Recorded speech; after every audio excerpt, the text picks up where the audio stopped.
Ensuite, on peut essayer de faire un point describe quand on est sur notre data frame, donc notre objet pandas. Donc on peut avoir du coup quelques informations sur la dispersion des valeurs.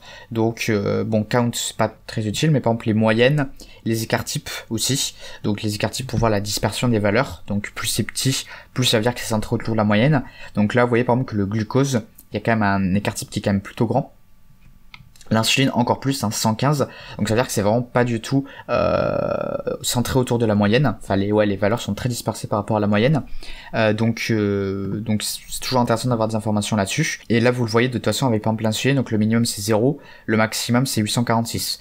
Quand on regarde le premier quartile, donc voilà, donc ça veut dire que là c'est 0, donc ça veut dire qu'il y a 25% des valeurs qui sont inférieures à 0, inférieures ou égales à 0, et en fait c'est plutôt égal à 0 parce que vous voyez que le minimum c'est 0, et vous voyez que le troisième quartile c'est 127, donc vous voyez qu'il y a quand même une grosse différence entre le troisième et le premier quartile, voilà, alors que par exemple la blood pressure, il y a pas trop de différence entre le troisième et le premier quartile. Bon, par contre, le minimum reste quand même à 0, dans tous les cas c'est 0. Voilà. Alors après, c'est peut-être pas une très bonne idée de faire ça sur des variables qualitatives comme par exemple pregnancies. Les variables qualitatives, les grossesses, du coup, on va dire que, vous voyez, le minimum c'est 0, le maximum c'est 17.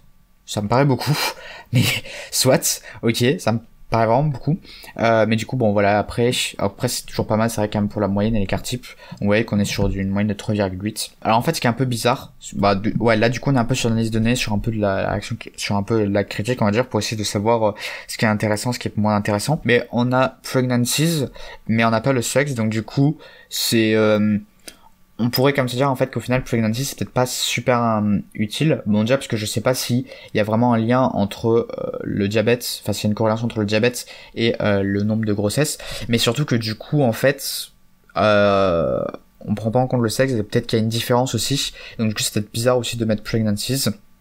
Parce qu'on peut pas dire, si pregnancy c'est 0, ça veut dire que c'est pas des femmes, ça veut dire parce que ça peut être aussi des femmes en fait qui ont juste jamais eu d'enfants. Donc peut-être pas très utile, mais bon, elle est là, ça fait partie du dataset, toutes les données ne sont pas forcément intéressantes, voilà, c'est pour s'entraîner aussi là-dessus. Voilà.